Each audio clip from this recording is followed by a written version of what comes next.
Una nuova candidatura quindi per il Veneto? Ah sì, assolutamente, noi ci candidiamo a ospitare una borsa internazionale, l'unica di questo genere, che verrebbe organizzata di tutti i siti UNESCO a livello internazionale, in modo tale che gli operatori, quindi i buyers e i sellers, riescano a incontrarsi in una borsa anche fisica, non solo virtuale, che potrebbe essere quella del Veneto. Quale città?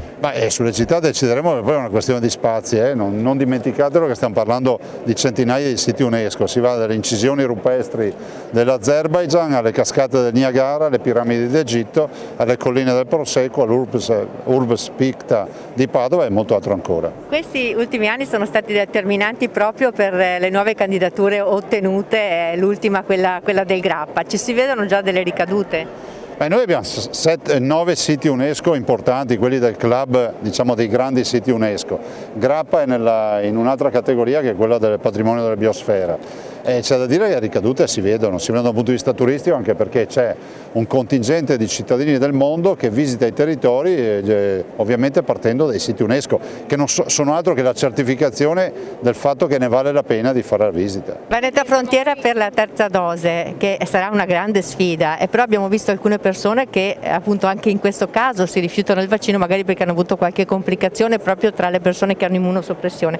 Un'idea di un osservatorio, un punto di riferimento per queste persone che non sono Novax ma che presentano delle perplessità. Ma guardi, del vaccino si parla moltissimo ed è giusto, perché lo stiamo facendo su grande scala. Voglio ricordare che solo in Veneto abbiamo fatto 6.700.000 inoculazioni. Le do un dato: l'antinfluenzale lo si fa in 1.200.000 inoculazioni. Questo vuol dire che anche il test a livello internazionale è un test pauroso, quindi nel bene e nel male tutte le notizie hanno risonanza ed è giusto che sia così. Dico che è fondamentale, ad esempio a livello nazionale, che ci si decida ad attivare ad esempio la verifica dei titoli anticorpali.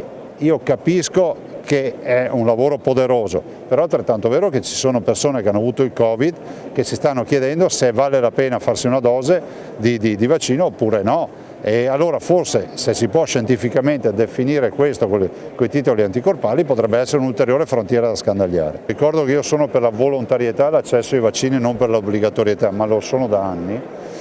E se una persona ha deciso di fare l'antinfluenzale e un'eventuale dose di vaccino, che può essere anche la prima dose, la seconda, la terza, secondo me è corretto che, se dal punto di vista scientifico non ci sono problemi, che la si faccia in contemporanea. Il Veneto è in grado? Noi siamo in grado di fare tutto questo, anche perché abbiamo organizzato una macchina vaccinale che assolutamente è in grado di rispondere a questo. Quindi i centri vaccinali per il Covid potrebbero diventare restare in piedi? Sì, sicuramente per l'antinfluenzale. Se dovessimo farla in contemporanea, assolutamente sì. Non ha nessun senso far andare le persone in ospedale. Considerate che poi c'è la collaborazione dei medici di base, delle farmacie e di tutta la rete che si è creata.